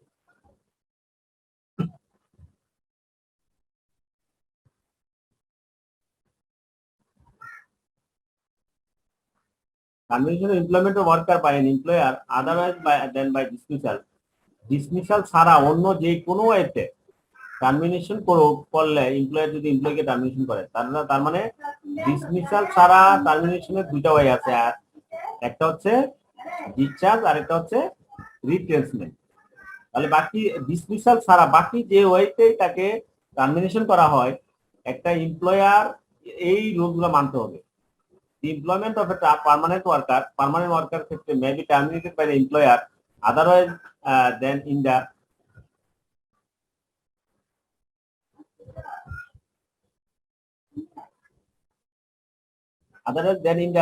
manner provided elsewhere in the chapter by giving him a notice in writing of. তাকে কি করতে হবে? 120 দিনের নোটিশ দিতে হবে।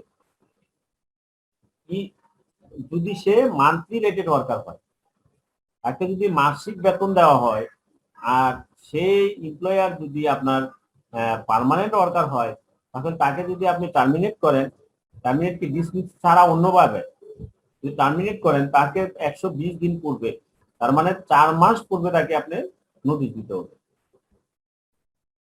কিন্তু সে যদি মান্থলি বেসিস রেটেড ওয়ার্কার না হয়, সে ডেইলি বেসিস অথবা সে আপনার আওয়ারলি বেসিস ওয়ার্কার হয়, তাহলে তাকে 60 দিন পূর্বে তাকে নোটিশ দিতে হবে। The employment of a temporary worker ক্ষেত্রে may be terminated by an employer otherwise than the manner provided elsewhere in the chapter if it is not due to the completion, cessation, abolition or discontinuance of the temporary worker for which he was appointed by giving him a notice in writing. Permanent worker ক্ষেত্রে 120 দিন, আর temporary worker ক্ষেত্রে 30 দিন পূর্বে, monthly rated ক্ষেত্রে 30 দিন পূর্বে, আর যদি monthly rated ছাড়া অন্য ওয়ার্কার হয় তাহলে 14 দিন পূর্বে। তাহলে পার্মানেন্ট ওয়ার্কার ক্ষেত্রে 120 দিন, মান্থলি রেটের ক্ষেত্রে আর আদার্স ক্ষেত্রে 60 ডেজ, আর এখানে হলো 30 দিন 14 দিন। While an employer intends to terminate the employment of a worker without any notice, he may do so by paying the worker wages of the period of notice in lieu of the notice under subsection 1 and 2.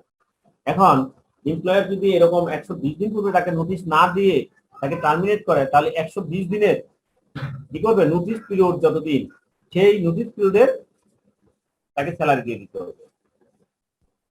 Clear আমরা? তাহলে labour অ্যাক্টে বলা আছে termination of employment করতে হলে এই ফর্মুলার মাধ্যমে তাকে করতে হবে।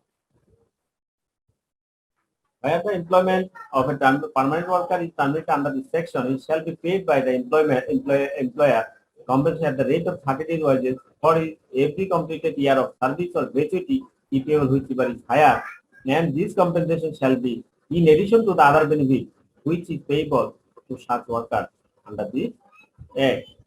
এবং পার্মানেন্ট ওয়ার্কারের ক্ষেত্রে তার প্রতি 1 বছরের জন্য 30 দিনের স্যালারি দিতে হবে, অথবা তার গ্র্যাচুইটি থাকলে গ্র্যাচুইটি যেটা হায়ার সেটা দিতে হবে। এবং এই যে জিনিসটা দিচ্ছে, অন্য যে বেনিফিট আছে সেই বেনিফিটের সাথে ইন এডিশন দিতে হবে, অন্য বেনিফিটের অতিরিক্ত কম্পেনসেশন এগুলো।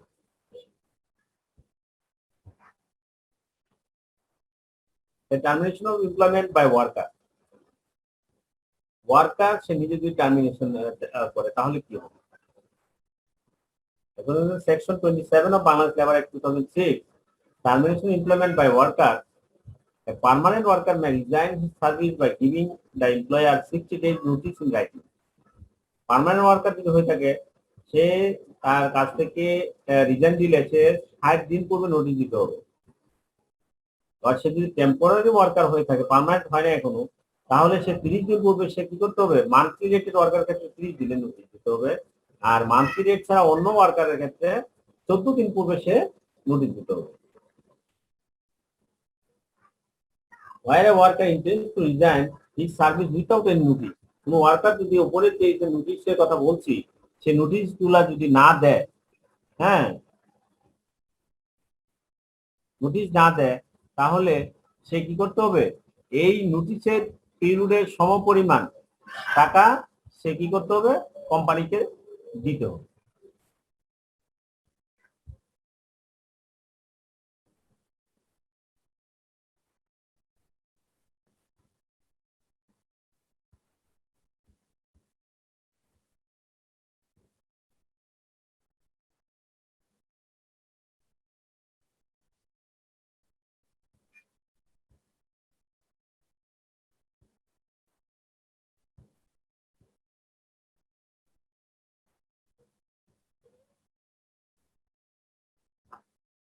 এগুলো আপনারা দেখেন, আমরা লেবার একটা আবার আলোচনা করবো, সেখানে আবার দেখাবো। notice and dismissal. Your employment contract should state how much notice. আপনার যে employment contract করবেন সেখানে আসলে এই কিভাবে নোটিশ হবে, how much notice the employer must give you to bring it to in সে কথাগুলো লেখা থাকে বর্ণনা করতে পারে। This notice must be at least equivalent to the statutory minimum notice. সেই নোটিশে কমপক্ষে আপনার যে রেগুলেটরি যে মিনিমাম নোটিশ সেই নোটিশের সমান হতে হবে, which is a week for each year of service up to the maximum of 12 weeks. এখানে প্রতি বছরের জন্য 1 সপ্তাহ সার্ভিসের জন্য অথবা ম্যাক্সিমাম 12 সপ্তাহের নোটিশ হতে পারে after 12 year service, unless you behave too badly that the employer is entitled to in the contract immediately. এখানে বলা হচ্ছে যদি আপনি ওই ডিসমিসালের ক্ষেত্রে কিভাবে নোটিশ দিবেন, ডিসমিসালের ক্ষেত্রে নোটিশ কি দিবে সেটা আপনার এমপ্লয়মেন্ট কন্ট্রাক্টে লেখা থাকতে বর্ণনা থাকতে পারে। যদি বর্ণনা না থাকে তাহলে 1 সপ্তাহ, যদি 1 বছর সার্ভিস করেন তাহলে 1 সপ্তাহ পূর্বে দ্বিতীয় 1 সপ্তাহ থেকে শুরু করে 12 সপ্তাহ পর্যন্ত হতে পারে সেরকম। যদি আপনি কোনো এরকম খুব সিরিয়াস কোনো খারাপ কাজ না করে থাকেন, খারাপ কাজ করলে কোনো নোটিশ লাগে না, আপনার সাথে ইনস্ট্যান্ট আপনাকে ডিসমিসাল করে দিতে পারবেন।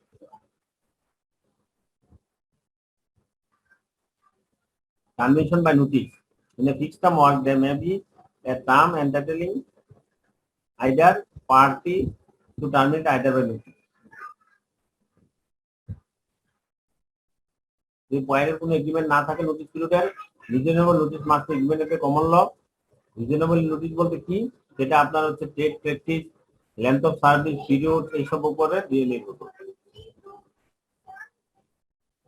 এখন আমরা যে ডিসমিসাল বললাম, এই ডিসমিসালটা 2 প্রকার। একটাকে বলা হচ্ছে ডিসমিসাল মানে হচ্ছে একুরেট ডিসমিসাল, যেটা সেই ডিসমিসাল, আর একটা হচ্ছে রংফুল ডিসমিসাল, যেটা যথাযথভাবে যদি ডিসমিসাল না হয়ে থাকে। একটা হচ্ছে ডিসমিসাল, একটা হচ্ছে wrongful dismissal. A dismissal with the appropriate notice will be a contractual lawful dismissal. তাহলে ডিসমিসাল মানে হচ্ছে লফুল ডিসমিসাল, যাকে আপনি যথাযথ appropriate নোটিশের মাধ্যমে যদি আপনি ডিসমিস করে থাকেন। A dismissal without the appropriate notice is a wrongful dismissal unless it is in response to the employee's gross misconduct. Employee যদি গ্রস কোনো মিসকন্ডাক্ট না করে থাকে তাহলে তাকে যদি আপনি যথাযথ নোটিশ না দিয়ে আপনি ডিসমিস করে দেন তাহলে তাকে বলা হবে wrongful dismissal. Dismissal without notice in response to gross misconduct should only take place after a proper investigation disciplinary area. Without নোটিসে ডিসমিসাল হবে শুধুমাত্র সেক্ষেত্রে যদি সে গ্রস মিসকন্ডাক্ট করে থাকে এবং তাকে সেটা যদি প্রপারলি ইনভেস্টিগেশন হয়ে থাকে এবং সেটা ডিসিপ্লিনারি যদি হিয়ারিং এর করে হয়ে থাকে তাহলে তাকে ডিসমিসাল করে দিতে পারে।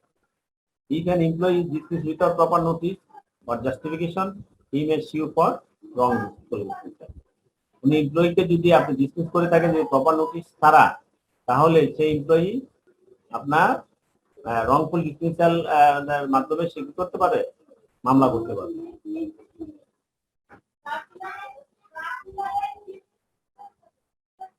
তারপর আরেকটা ডিসমিসাল আছে আনফেয়ার ডিসমিসাল। তাহলে ডিসমিসাল 3 প্রকার পাইলাম, একটা lawful dismissal, wrongful dismissal, unfair dismissal. Unfair dismissal কি? A person claiming unfair dismissal must obviously have been dismissed either actually with or without notice, may fear failure to renew a fixed term contract or constructively by the employer misconduct pressure the employee into leaving. Unfair dismissal হচ্ছে যেটা dismiss করার কথা না, employer আপনার অযথা সে তার নিজের ইচ্ছা মতো অন্যায়ভাবে যাকে ডিসমিস করে থাকে তাকে বলা হচ্ছে আনফেয়ার ডিসমিসাল। তাহলে রংফুল ডিসমিসাল হচ্ছে আপনি যেভাবে নোটিশ দেওয়ার দরকার ওই অনুযায়ী ওই পন্থাগুলো ফলো না করলে তখন রংফুল। আর আনফেয়ার হচ্ছে যেগুলো ফেয়ার না, যেগুলো তাকে ডিসমিস করার কথা না কিন্তু সে আপনার নিজের ইচ্ছা মতো করে সে ডিসমিস করলো, শুধু শুধু ডিসমিস করলো, সে তার স্যালারি কমানোর জন্য, সে তার লোককে তাকে বিদায় করার জন্য সে ডিসমিস করে দিল, সে তার ফাইন্যান্সিয়াল বেনিফিট দিবে না, এই জন্য সে ডিসমিস করে দিল। এইসব ডিসমিসকে বলা হচ্ছে unfair dismissal. certain reasons are deemed to be automatically unfair. This will be so if an employee is dismissed for acting properly in connection with the health or safety issue.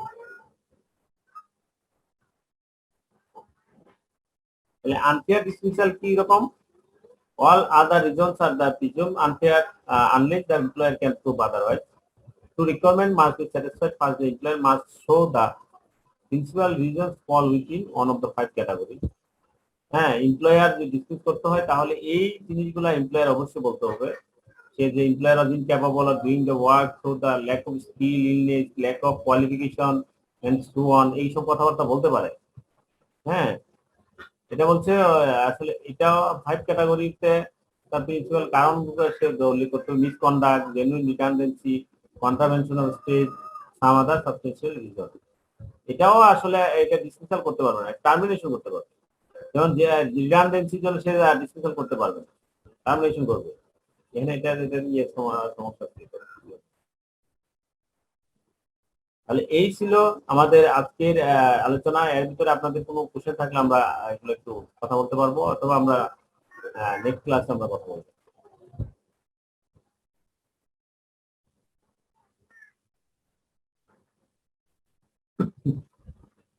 আমরা আজকে termination নিয়ে কথা বললাম। Termination of employment from the side of employer. Employer কাছে তিনটা, একটা হলো dismiss, discharge, dismiss আরেকটা কি রিটেনশন। তাহলে এখানে রিটেনশন আলোচনা করতে পারি না, আমরা ডিসমিস এবং ডিসচার্জ নিয়ে আলোচনা করলাম। এর ভিতরে কার কোনো কোশ্চেন আছে কিনা?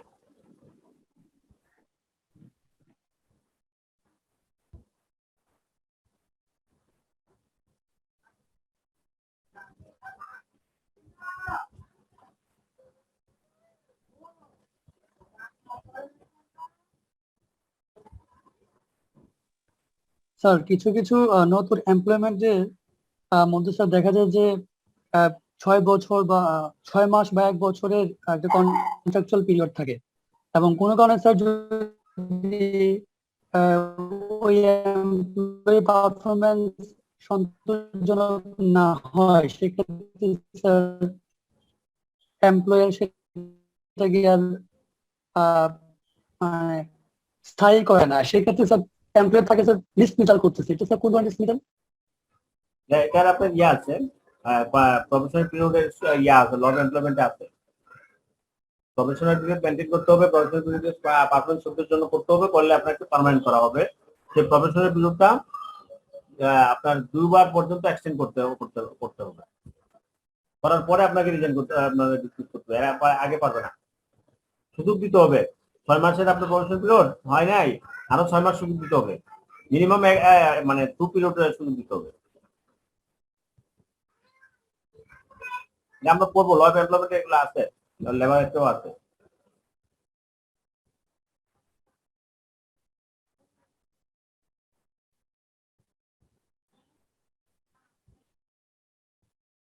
আর কারো কোনো কোশ্চেন আছে?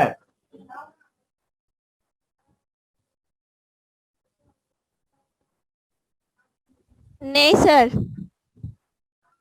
ক্লান্ত হয়ে গেছেন ক্লাস করতে করতে মনে হয় না? জি স্যার। ক্লাস করতে সবাই ক্লান্ত হয়ে গেছেন মনে হয়। না স্যার, ক্লান্ত হয়নি। আপনি এত আচ্ছা, না। মানে আপনার ক্লাসটা খুব ভালো লাগে স্যার। আজকে কয়টা ক্লাস হয়েছে? আজকে 2টা হয়েছে স্যার, হ্যাঁ, 2টা।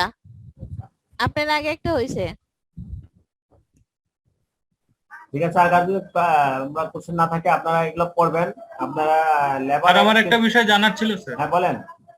স্যার ওই যে অ্যাক্ট গুলো আছে স্যার, সেই অ্যাক্ট গুলো মানে পুরো কি ডিটেলসটাই পড়তে হবে বা মুখস্থ করতে হবে এরকম কি? হ্যাঁ, ডিটেলসটা পড়বেন।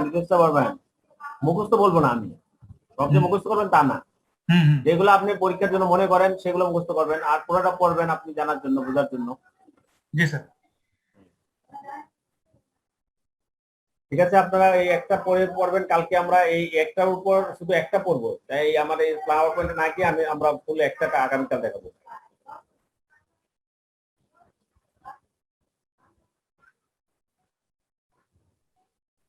ঠিক আছে, আর কারো কোশ্চেন না থাকলে আমরা শেষ করে দিব।